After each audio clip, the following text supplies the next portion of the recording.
Hello, welcome, and thank you for checking out this episode of Philosophy versus Work, the podcast that examines the ethics of the work ethic and other philosophical and socio-political questions regarding work, life, and death.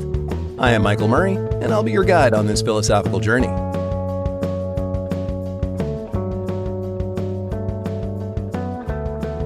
Episode 20, Work, an overview of the problem. And welcome to our little series on Kathi Weeks' The Problem with Work, Feminism, Marxism, Antiwork Politics, and Postwork Imaginaries. And if you couldn't guess it from the title, we've got a lot to unpack here.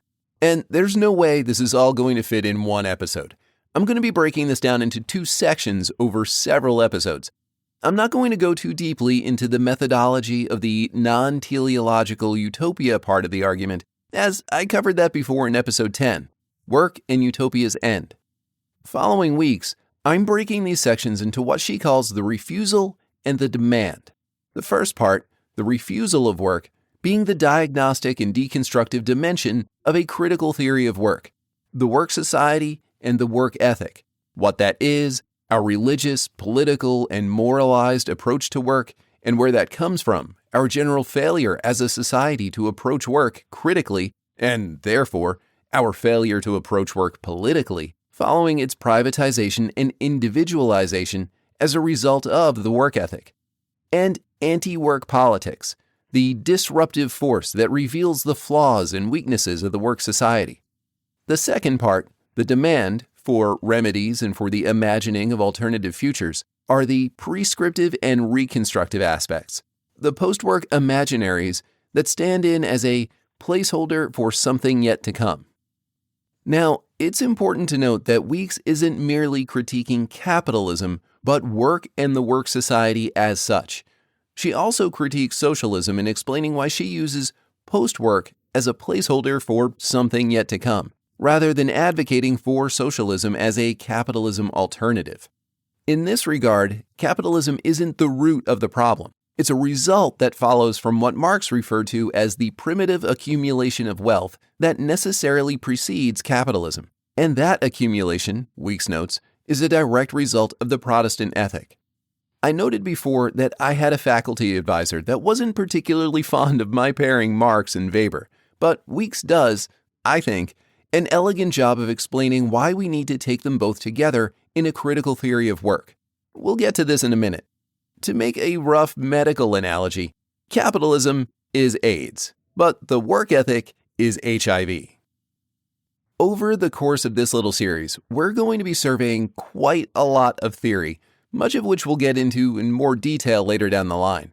Weber's sociological approach to the Protestant ethic in capitalism, Marx's contributions to labor theory and his analysis of capital, Marxist approaches to confronting the problem of work, such as autonomism and Marxist feminism, feminism in various waves and the positions of gender and queerness in the labor market, Foucault on discipline, Baudrillard on alienation, Nietzsche on ressentiment, as well as Nietzsche as a utopian thinker, and the utopianism of Ernst Bloch and the not yet become. And I'll likely toss in a little Deleuze as far as some parallels I see in his work on becoming, difference, and dividuation, and the control society. So what do you say we, get to work? Today, we're going to be addressing Weeks' introduction and some key concepts and figures in an overview of the history and theory, the work society, the work ethic, or ethics, and 5 antinomies Weeks identifies in the work ethic. First, some terminology, starting with the aforementioned antinomies. A lot of you may be familiar with dialectics, generally being the philosophical or rhetorical method of argument by contradiction. The classic example here being Plato's Socrates arguing with other characters in order to prove the point, as opposed to simply laying out the argument in terms of logic. Or, as in the Hegelian dialectic, the analytical structure of thesis, the first argument, proposition, antithesis, the counter-argument that contradicts the first proposition, and synthesis, the resolution of the contradiction in a new thesis. As for antinomies, we're getting into Kantian epistemology, the field of philosophy that's concerned with a theory of knowledge, and in this specific case, following Immanuel Kant's methodology in the Critique of Pure Reason. An antinomy, in contrast to a dialectical contradiction or synthesis, being the simultaneous appearance of two logically derived states that contradict, which sounds like a convoluted way of saying paradox, but it's more nuanced than that. Now, I'm not going to tempt the worm can that is theological antinomy. If you want to go down that rabbit hole, check out anyone writing around the Epicurean paradox.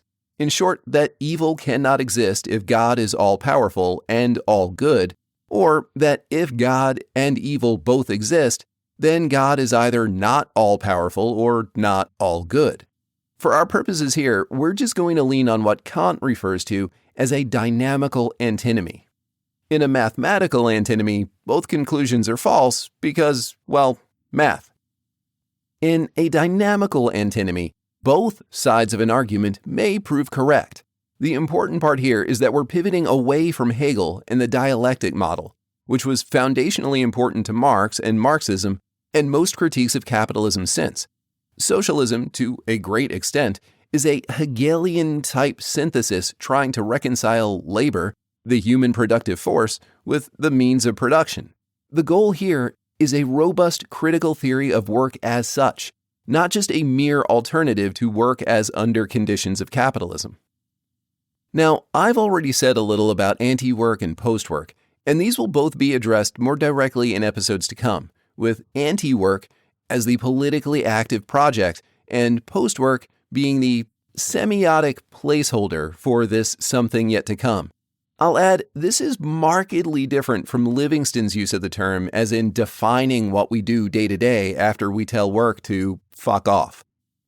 That leaves us with some historical terms: Fordism, Taylorism, Marxism, and Marxist autonomism. Feminism comes in different waves and forms, each with their own subtle or explicit differences in aims and methodologies that impact a critical theory of work. But I'm going to take as given that if you've been following me so far, you're at least nominally familiar with feminism as theory and movement. As it arises in the problem with work, we'll address specifically what Weeks addresses. Okay, Fordism, in brief, named for Henry Ford, extends beyond the factory itself and the use of assembly lines as a structure of social and labor systems in general. It holds that standardization, mass production, and mass consumption all go hand in hand. The best way to produce something is in economics of scale. You want to produce cars? Produce one kind of car and produce thousands of them en masse, dividing up the labor process on the assembly line model.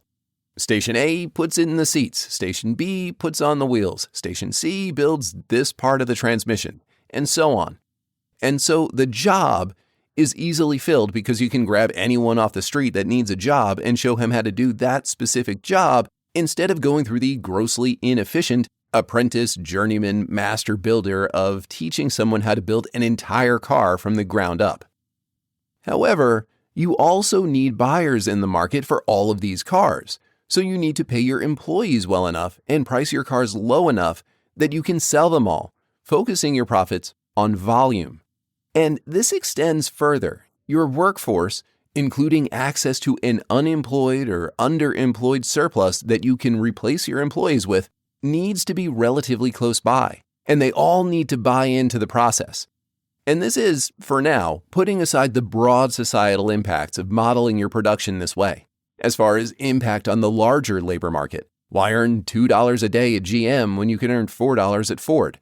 And all of those derivative impacts to your competition and their profits, and the ensuing political support from politicians hoping to leverage this model for larger improvements to the community, and so on. Not only your workers, but the entire community's lives need to function around the job. Your best employee is a family man that can't afford to lose their job, since they're the sole provider and they don't have to worry about reproducing their labor because they have a wife at home to cook, clean, raise the kids, etc. Everything in and around the work serves the purpose of the work, and this model largely governed working lives, especially in the US, throughout the 20th century, and largely serves as the nostalgia-ridden basis of the conservative formulation of the American dream. Taylorism, named for engineer Frederick Winslow Taylor, is the system of workplace and industrial management that follows from Taylor's Principles of Scientific Management, 1911. Ford hired Taylor in 1908 to perform an observational analysis of the Ford plant's processes, and Taylor analyzed every step in the vehicle production to determine the most efficient version of it. If you've ever worked somewhere and experienced some procedure or policy, or dealt with an efficiency expert that controlled your behavior down to the most minute detail, exactly how many turns of a screw it should take to tighten a screw, exactly how many steps it should take to go to the restroom, etc., you've experienced the results of Taylorism. Now, Taylor's methods did give Ford a massive competitive advantage in terms of reducing costs and increasing productivity, and Taylorism remains deeply ingrained in the fabric of the workplace. Note, when I was in IT asset management, one of my most common issues was having to explain to a branch manager why their printer request was denied. When I started, print materials and printer lease costs were through the roof. The company was blowing hundreds of thousands of dollars a quarter on active leases on missing and damaged printers, no small number of which were eventually determined to have been office-spaced by a service tech that, somewhat ironically, refused to work with IT support to get it fixed, sometimes in creative ways involving heavy construction equipment, and an obscene amount of toner that magically never correlated with the company's actual business needs. Inevitably, the butthurt branch manager would insist I had to approve their order because of Kaizen, the company's efficiency program, where some Taylorist efficiency expert would come in and do things like counting the steps from each employee to the closest printer, and then provide their recommendations on what to order, what to move where, who to move where, etc. Well, in terms of IT, this generally resulted in the branch requesting a substantial amount of redundant assets to be added to already underutilized assets, and or assets that had no known utilization at all. As far as we were concerned, Kaizen, Japanese, meaning improvement, which as a business ethos is basically Taylorism with a fresh coat of paint, has been borrowed by American companies from Toyota, which was not a valid business reason on our side. If the manager really wanted to be a good and responsible steward of the company assets, they'd account for and properly utilize the assets they were already assigned. But I digress. If Fordism is the ethos of productivity for profit applied to the whole society, Taylorism is the granular obsession of that ethos. That it's not actually enough that the society serve the purpose of production and consumption, but that every single finite aspect of society serve production for profit in the most efficient form possible. It's Fordism with OCD. So, if you want to know why pro-business interests align with culture war far-right politicians, well, social equality, women in the workforce, LGBTQ rights, they fundamentally conflict with this conception of the most efficient form of for-profit production and consumption, as far as they're concerned. Legislating who can love who and who can use which restroom protects the bottom line, whereas one's individual freedom of expression violates the principles of Taylorist Fordist work. Which leads us to our next bit of vocabulary, Weeks' conception of the work society. She notes, quote, "In general, it is not the police or the threat of violence that force us to work, but rather a social system that ensures that working is the only way that most of us can meet our needs.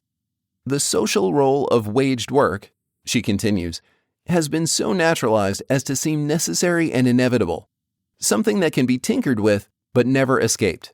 End quote. This is why, she notes, Marx aims to critically analyze the, quote, economic, social, and political functions of work under capitalism. Weeks makes a pivot here from Marxist analysis of work in the economy and the relationship of workers' wages and employers' wealth by turning her attention inward to the workplace, to view the work of individuals across society as fundamentally structured by our relationship to and domination by work, stating, quote, "Work is thus not just an economic practice. Indeed, that every individual is required to work, that more are expected to work for wages or to be supported by someone who does, is a social convention and disciplinary apparatus rather than an economic necessity. That every individual must not only do some work, but more often a lifetime of work. That individuals must not only work, but become workers, is not necessary to the production of social wealth. The fact is that wealth is collectively produced, despite the persistence of an older economic imaginary that links individual production directly to consumption. She concludes this section. Dreams of individual accomplishment and desires to contribute to the common good become firmly attached to waged work, where they can be hijacked to rather different ends, to produce neither individual riches nor social wealth, but privately appropriated surplus value.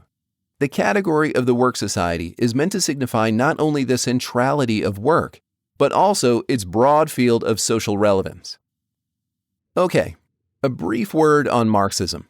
We are not here referring to the blatantly mischaracterized American boogeyman, where Marxism is a catch-all phrase for Bolshevism, Sovietism, Stalinism, Maoism, or basically anything remotely descendant from Marx's actual work that America's political, financial, religious, and military elites have long been opposed to.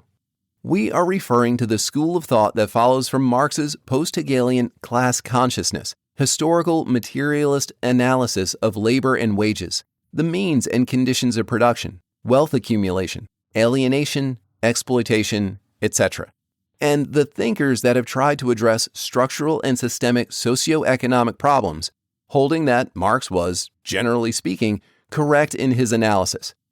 Now, we're going to have a whole section on Marx and Marxism coming up in the near future, so we'll save the greater detail for then. Which brings us to our last bit of terminology for now. Autonomism.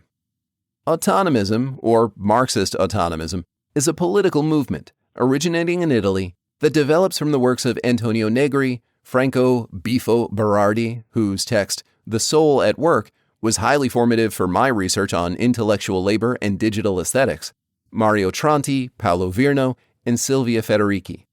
As far as theory, autonomism expands the field of Marx's analysis of labor in the factory setting to all intellectual and social labor as well, including, from Marxist feminist writing, the role of the unpaid labor of women in reproducing the paid labor of others, so-called traditional women's work.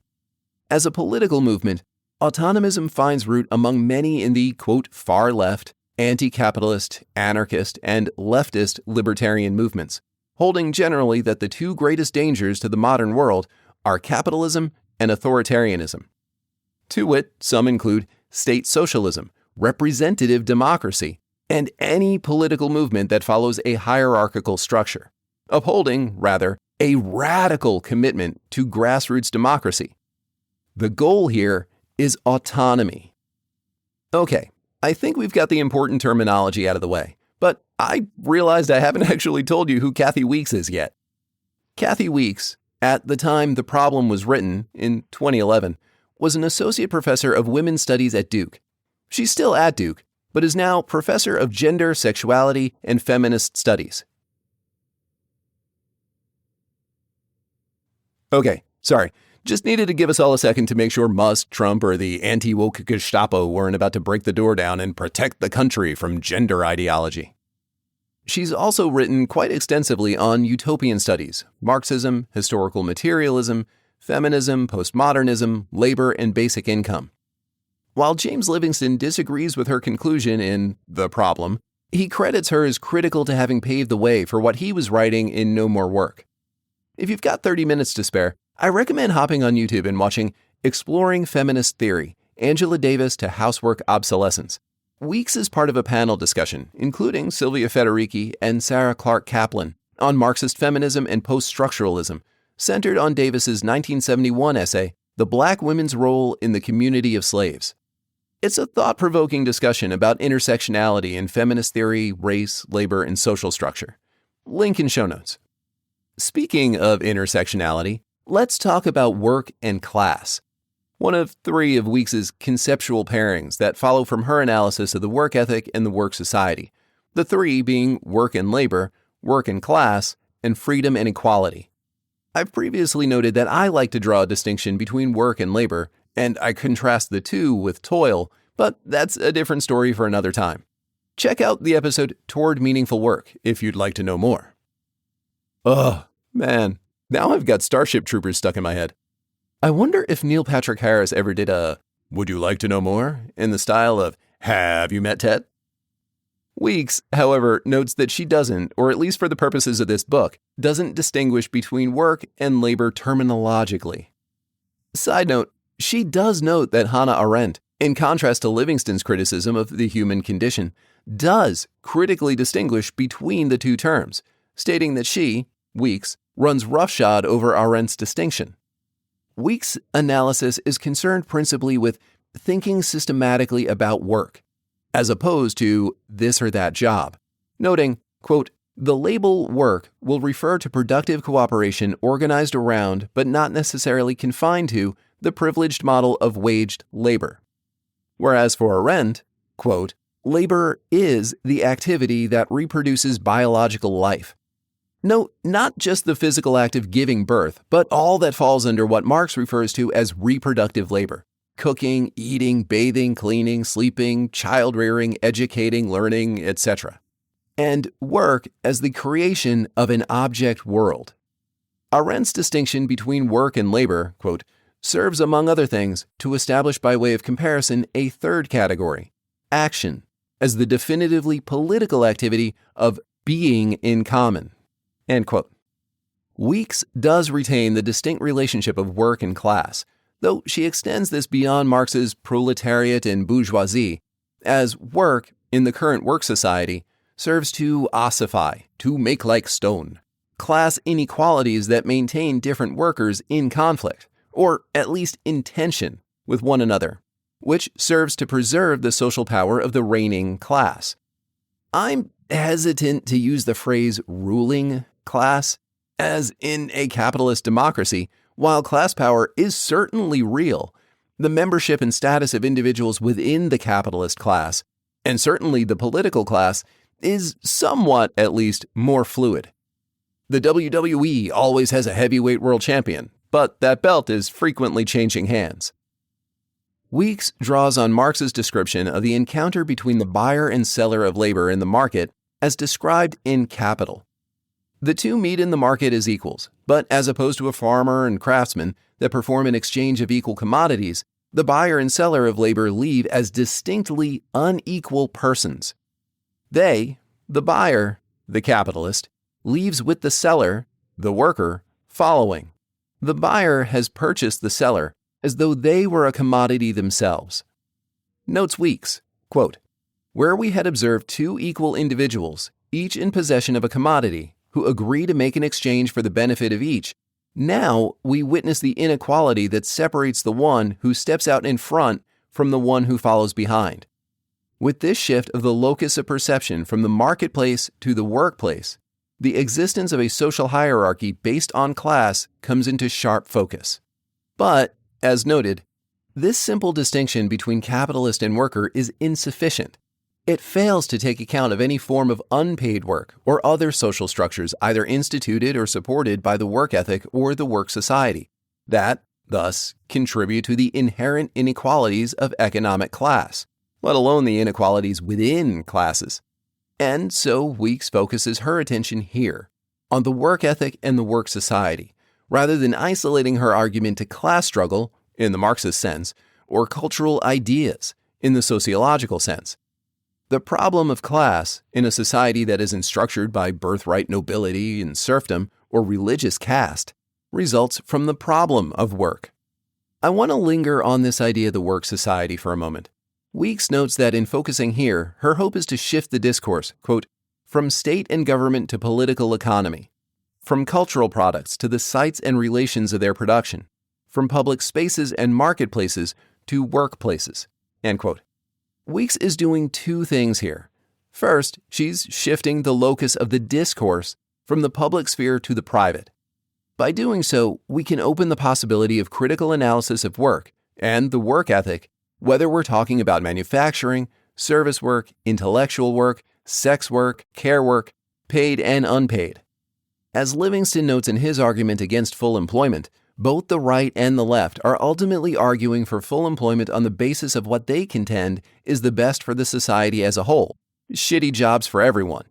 And as Graeber notes as regards our willingness to work bullshit jobs as fundamentally reliant on blind acceptance of the work ethic and the general need for money, both being aspects of the public sphere. The private sphere, though, what occurs in the workplace, whatever the work, the relationships between individuals, and the dynamics of power in those relationships is largely left private, to be determined between the specific worker and the specific employer, and not to be reckoned as a social problem.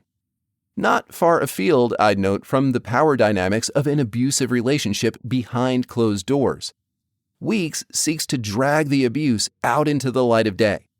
The second thing is something of a Heideggerian queering of work, breaking the equipmentality of work and the work ethic, making it strange so that we can more readily see its flaws. Now, Weeks doesn't cite Heidegger anywhere, but it does seem, to me anyway, that it's relevant to the discussion. And I know a lot of contemporary thinkers are adamantly opposed to invoking Heidegger at all, viewing his entire work as tainted by his choice to join the Nazi Party. And yes, it's deeply problematic.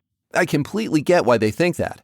Put another way, I was mortified to discover Kevin Spacey is, allegedly and with some strong evidence, an abuser.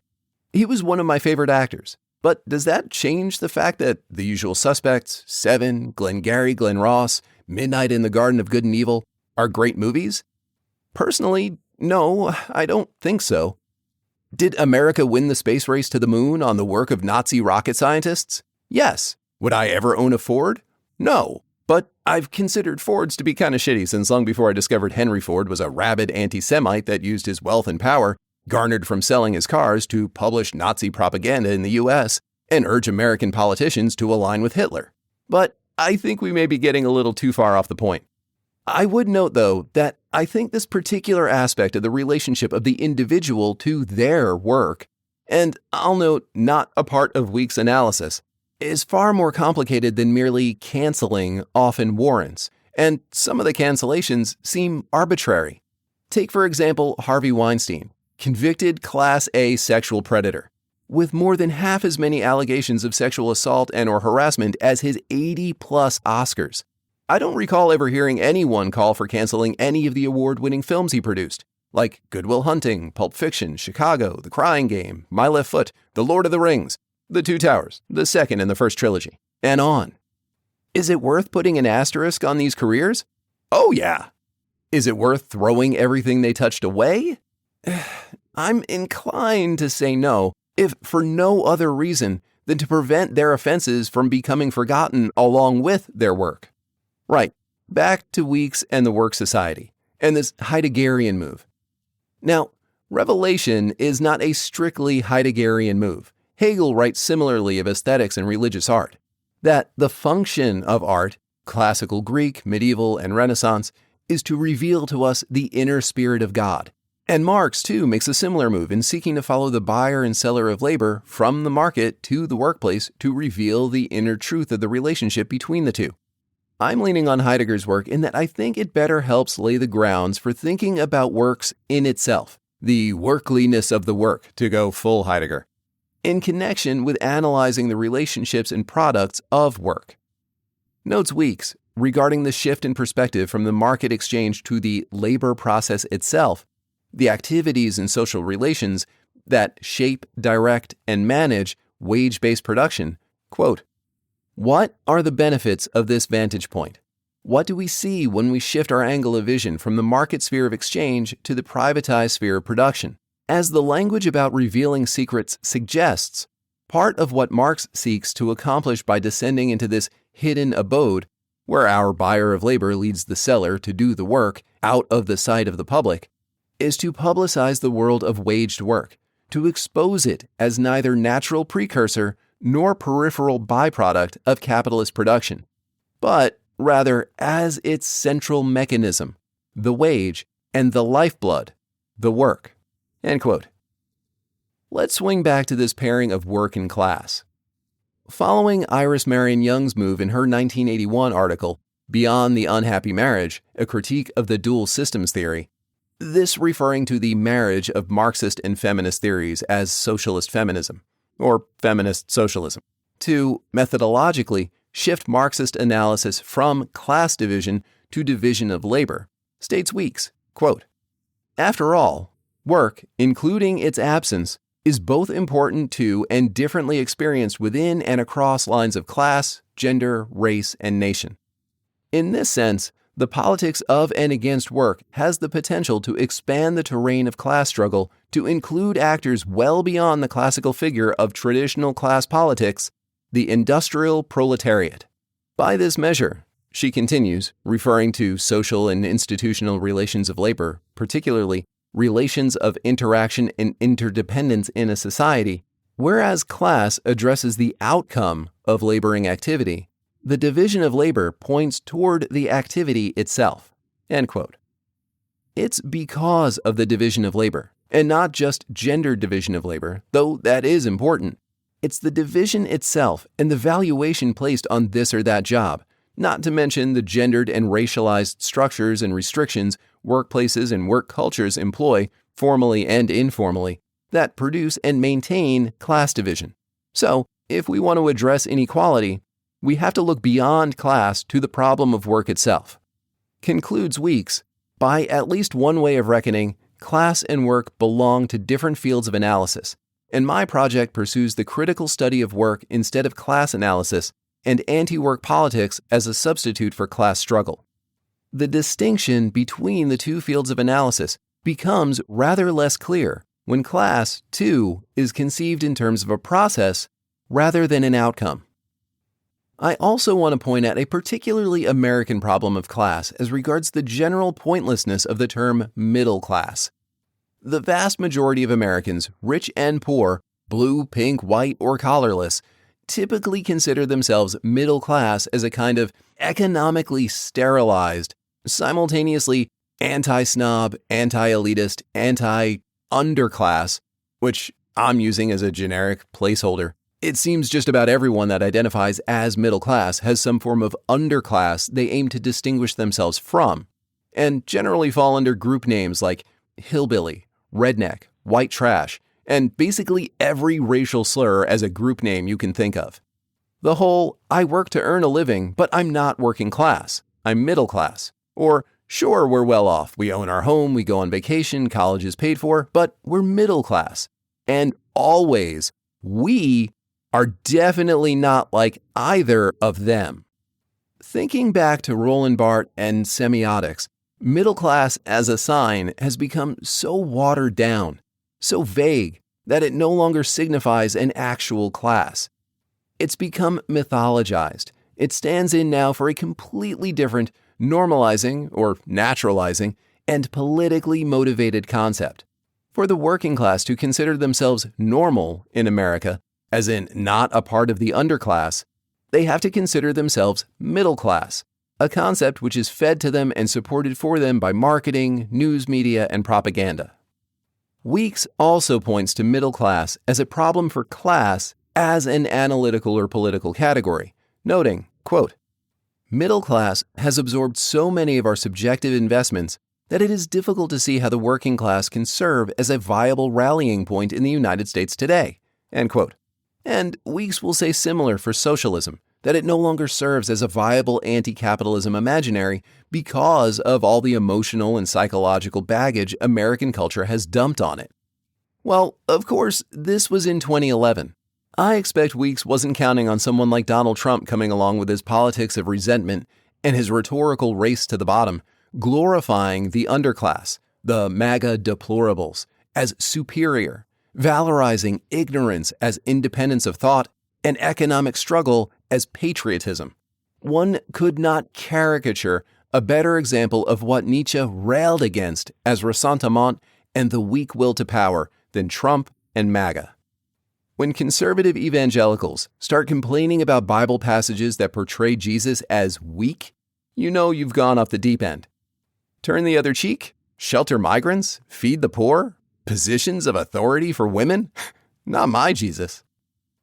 All right, before we go any further afield, let's pivot back and take a look at antinomies, seemingly contradictory pairs that function in tandem, not reconciled as dialectics. Weeks uses 5 specific pairs to explain the movement from traditionalist to Protestant to the modern secular work ethic, which I'll go ahead as a bit of a teaser to list here. Rational and irrational behaviors, productivist and consumerist values, tools of subordination and insubordination, individual independence and social dependence, and mechanisms of exclusion and inclusion. We'll break these down next episode, but as we've still got quite a lot to go, let's first take a look at a bigger and bolder antinomy, Marx and Weber. Less a household name than Marx, Weber is no less a critical player in thinking about work, or the social sciences in general for that matter. Maximilian Karl Emil Max Weber, 1864 to 1920, was a German sociologist, one of the founding intellectuals of the field itself, in fact. The Stanford Encyclopedia of Philosophy describes him as a principal architect of modern social science, along with Karl Marx and Emile Durkheim. And yes, Frenchman Auguste Comte often gets the credit for being the founder of the field as the founder of positivism, the philosophical school of rational justification, logic, mathematical proofs, and experimentation, in other words, science, as applied to social concepts and phenomena, from art to politics to music to science itself. And some listings will tell you Comte, Marx, and Durkheim, others will tell you Weber, Marx, and Durkheim, and I'm sure there are others that play mix and match with the 4 of them, and now that I'm thinking about it, it may be worth thinking about them all when we get to the section on history. Now, for our purposes, I'm not going to get into a whole biography of Weber. We're revisiting Weber soon enough anyway. But there's a couple of interesting things to grasp here. First, Weber wasn't solely a sociologist, not in the sense one might specialize today. He was an intellectual, a positivist social theorist, giving rise to modern sociology, a co-founder of the German Democratic Party during the Weimar Republic, and an avid Eurocentrist. Critically here, though, unlike Marx, who was, at least initially, among the young Hegelians, focused on historical materialist phenomenology, Weber, educated in Baden, followed the Southwestern or Neo-Kantian school as regards epistemology and ethics as the basis of his research. Marx with a materialist approach, and Weber with a rationalist approach. And yeah, if you're giving it a swirl and appreciating the nose on this lovely philosophical table wine, I'd say you're on the right track if you're picking up notes of Aristotle and Plato. We'll get more deeply into what Weber brings to the table for Weeks' argument, specifically in the next episode. But I want to note really quick her aforementioned elegant reasoning for using both Marx and Weber, when they are often held in contrast, if not in conflict. Weeks notes, quote, "The private ownership of property may be fundamental to capitalist exploitation, but that does not itself guarantee the participation of exploitable subjects. Thus, to Marx's account of the primitive accumulation of private property, Weber adds a story about the primitive construction of capitalist subjectivities. One could pose Weber's project, as indeed many have, as a historical idealist alternative to Marx's historical materialism, an analysis centered on cultural forces to counter Marx's privileging of economic production. And certainly, Weber's insistence on the role of ideas in history is sometimes cast in terms that match Marx's occasionally polemical claims about the primacy of material forces. But both Weber and Marx recognize that, formulated as a dichotomous pair, neither materialism nor idealism is adequate. They may at times serve some rhetorical or heuristic purpose, but they should not be treated as viable methodologies. The cultural explanation of economic developments is insufficient without an economic explanation of cultural developments." End quote. So there. This is where I'd love to say something along the lines of, "Take that, faculty advisor," but sadly, I must have skimmed over this part and missed that line as I totally failed to include it in my MA thesis. Also, man, that line belongs at the beginning of every art history syllabus. Okay, that should bring us to freedom and equality. Recall here Hegel's master-slave dialectic, that the slave is the existential precondition of the master. Likewise, labor is the existential precondition for private capitalist wealth. Freedom and equality are distinct. Returning to Marx's example of the buyer and seller of labor, the two freely meet as equals in the market, but leave in an unequal relationship of power and authority. This is where neoliberalism and right-leaning libertarianism are dangerously wrong in their insistence the government be limited to protecting free contracts and the free market, over and above, where not explicitly in place of, protecting basic equality, as this enables relationships of domination. This is also why Marx, as Weeks points out, doesn't limit his critique to wages alone, and why we, now, shouldn't be limiting our political action to something like fighting for a living wage or eliminating the gender pay gap. As Marx put it, better payment for the slave. Weeks points specifically to the labor contract. Think of this broadly speaking, including any agreed-upon employer-employee relationship entered into in right-to-work states that don't have strong union protections or literal labor contracts. Ask any labor attorney or just go check your employee agreement. It's a contract. I, the undersigned, agree to XYZ terms and can be terminated at any time, forfeit my right to litigate against the employer, will enter into arbitration, yada, yada, yada. It's a contract.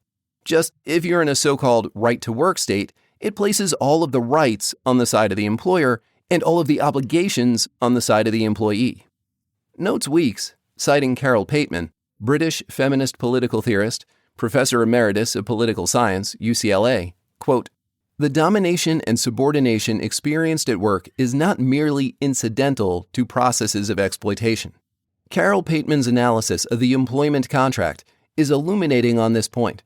By her account, the problem with the labor contract is not just a function of the coerced entry that is ensured by the absence of viable alternatives to wage labor, nor is it only a matter of the inequality that is produced as a result of the contract's terms. To put this in Marxist terms, quote, "The problem can be reduced neither to forced labor nor to exploitation."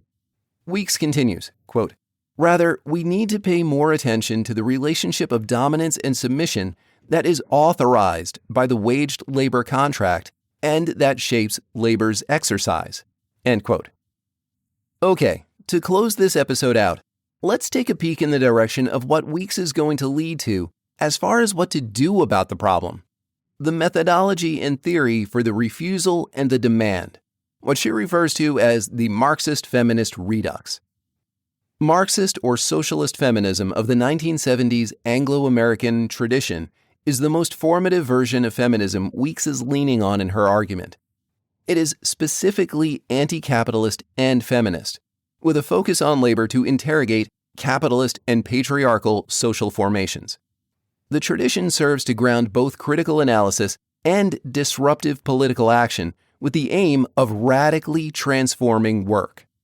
From here, we're not simply following Marx's buyer and seller from the market to the workplace, but also following the seller from the workplace to their home in order to analyze all of the various hierarchies and inequalities and, specifically, gendered forms of hierarchy and exploitation.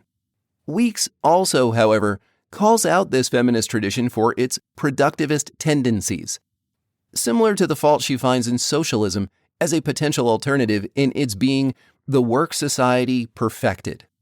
It's not imaginative enough and fails to escape the productivism of the work ethic.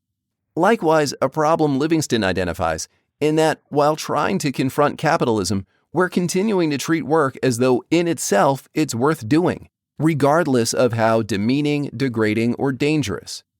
If we fall into the trap of fighting solely for better wages, we wind up chasing better payment for the slave. Should we reimagine work in productivist terms, we're merely chasing better work for the slave. What Weeks is after, in the Postwork Imaginary, is radical change, a placeholder for something yet to come. In a very Nietzschean sense, we need to revalue the valuation of work itself and restart from there.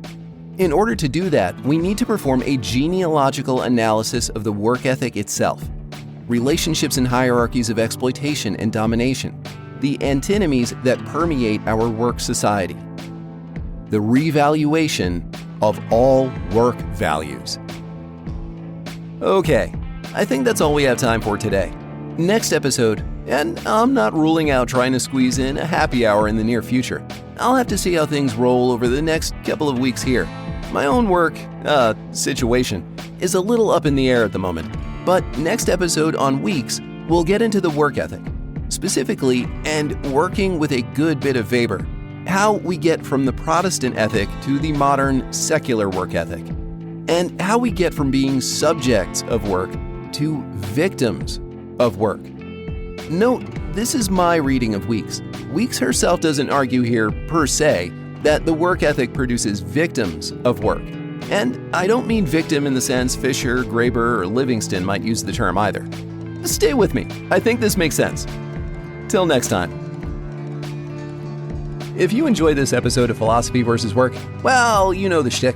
Please like, subscribe, follow, leave a review. It really does help to grow the show. You can stare all you want into the algorithm, but it doesn't stare back without likes and subscribes. Don't forget to check out the show notes for any details on any authors, texts, etc. referenced directly in this episode.